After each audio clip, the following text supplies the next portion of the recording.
Hey everyone, in this video I will be showing you how to download and install Visual Studio Code in Windows.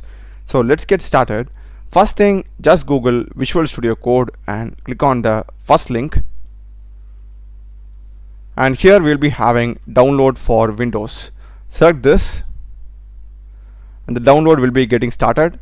The setup file is around 110 MB in size, so just be patient till then. Once the download is complete, just open it and we'll be getting the license agreement.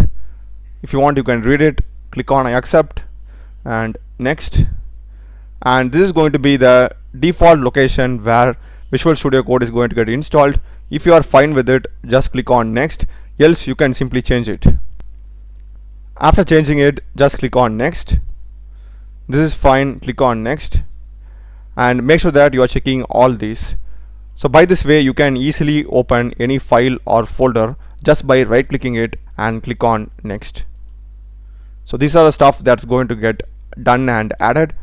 Check it and click on install. So once the installation is done, just check this and click on finish, and you'll be getting the Visual Studio Code interface like this. Just click on mark done, or you can just go to next section just to customize everything. I'll just click on mark done for all, and you can just get started by opening your project. That's a video, guys. Do check the playlist of my channel. There are a lot of videos in programming and AI tools. Subscribe me. Thanks for watching.